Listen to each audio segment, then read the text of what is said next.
बिस्मिल्लाहिर्रहमानिर्रहीम अस्सलाम वालेकुम। Welcome back to my channel. आज मैंने बनाए हैं मूलियों के पराठे। आप देख सकते हैं कितने मज़ेदार लग रहे हैं। ये स्पेशल रेसिपी है सर्दियों की। और जो लोग न्यू हैं वो मुझे सब्सक्राइब कर दें और मेरे इंस्टाग्राम पे भी मुझे फॉलो कर सकते हैं आप। और अगर आपको अच्छी लगी ये रेसिपी तो आप लाइक और शेयर करें अपने दोस्तों के साथ और मुझे कमेंट में ज़रूर बताएं कि आपको कैसी लगी। चलिए स्टार्ट करते हैं। ये मैंने लिए हैं 5 से 6 अदद मूलियाँ ली थी और मैंने उनको रगड़ लिया है और उनको निचोड़ लेना है आपने कि इसमें से पानी निकल जाए, क्योंकि जब आप पकाएंगे तो फिर बहुत ज़्यादा पानी पानी हो जाएगा। तो आपने पहले ही रगड़ने के फ़ौरन बाद ही इसमें से पानी निकाल लेना है। ये मैंने मसाले लिए हैं जिसमें 1 चम्मच नमक है, 1.5 चम्मच लाल मिर्च है, आधी चमची हल्दी है, 1 चम्मच सूखा धनिया और 1 चम्मच जीरा। ये मसाले मैं यूज़ कर रही हूँ। और लहसुन लिया है मैंने 10 से 12 दाने लिए हैं लहसुन के। ऑयल मीडियम आंच पे मैंने गरम कर लिया था। ये मैंने ज़ीरा डाला है और ज़ीरे को मैं अच्छे से अब भूनूंगी। ज़ीरे के बाद आपने इसमें लहसुन डाल देना है। लहसुन को पेस्ट नहीं बनाना आपने, बस इसको नॉर्मल रहने देना है। और इसको भी मैं अच्छे तरीके से भून लूँगी और ज़्यादा ब्राउन कलर में नहीं लेके आना, बस मीडियम ब्राउन कलर में जब ये आ जाएगा तो इट्स रेडी। साथ ही मैंने ये हो चुका है और अब मैंने मूलियाँ ऐड कर ली हैं बीच में। इसको थोड़ा सा हिलाऊंगी और साथ ही मैं इसमें मसाले डाल दूंगी। मसाले मैंने बहुत थोड़े से लिए हैं। नमक लिया है, मिर्च ली है, हल्दी ली है और सूखा धनिया लिया है। ज़्यादा स्पाइसेस मैं ऐड नहीं करूँगी क्योंकि फिर वो जायका अच्छा नहीं बनेगा। आप लोग मुझे बता सकते हैं कमेंट में कि आप लोग क्या यूज़ करते हैं। नेक्स्ट टाइम मैं बनाऊँगी तो मैं आप लोगों को ज़रूर वैसा बनाना सिखाऊँगी। और ये देखें, आपने इसको नॉर्मल आँच पर बनाना है। फाइनल लुक ये है इसकी, इस तरह का ये तैयार होगा। आप ज़्यादा सारा बना के फ्रिज में भी रख सकते हैं। 1-2 हफ्ता ये बिल्कुल इजीली निकल जाएगा। और फिर आप दोबारा निकालें और पराठे दोबारा बना लें।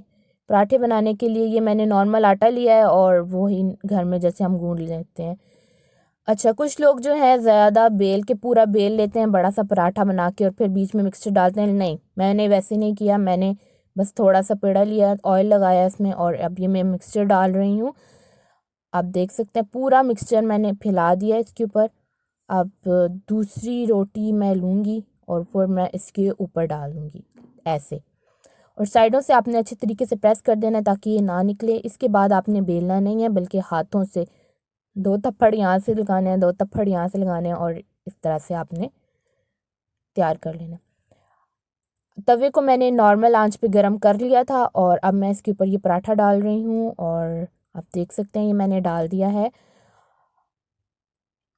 आप लोग अपनी रेसिपी बताइए कि आप लोग कैसे बनाते हैं, मुझे बताएं कि अगर मैं कुछ में कुछ और डालती तो कैसा टेस्ट आता, तो आप मुझे कमेंट में बता सकते हैं। और अगर आप कुछ और क्वेश्चनिंग करना चाहते हैं तो आप मुझे इंस्टाग्राम पे मैसेज कर सकते हैं। मैं इंशाल्लाह आप लोगों को ज़रूर रिप्लाई करूँगी। और आप देख सकते हैं कितने मज़े का बन चुका है ये। आप लोग जानते ही हैं कि ये मूलियों के पराठे के बगैर सर्दियाँ मज़े की नहीं गुज़रती। हम लोग तो पंजाबी हैं और ये चीज़ें तो बहुत देसी चीज़ें बहुत पसंद करते हैं।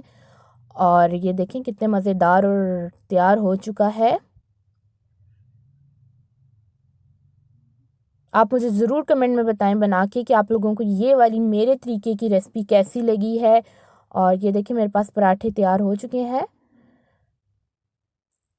अब मैं आपको सर्व करके बताती हूँ। ये देखिए मेरे पास ये फाइनल लुक है। कितने मज़ेदार और क्रिस्पी, सॉफ्ट भी हैं और ये क्रिस्पी भी हैं। आप इसको चाय के साथ या दही दही में आप शक्कर डाल लें या गुड़ डालें या चीनी डालें, जो आप यूज़ कर सकते हैं। और ये मैंने चटनी भी बनाई है, आप इसके साथ भी खा सकते हैं और नींबू के अचार के साथ भी बना के खा सकते हैं। Thank you so much for watching and दुआओं में याद रखिएगा। अल्लाह हाफिज़।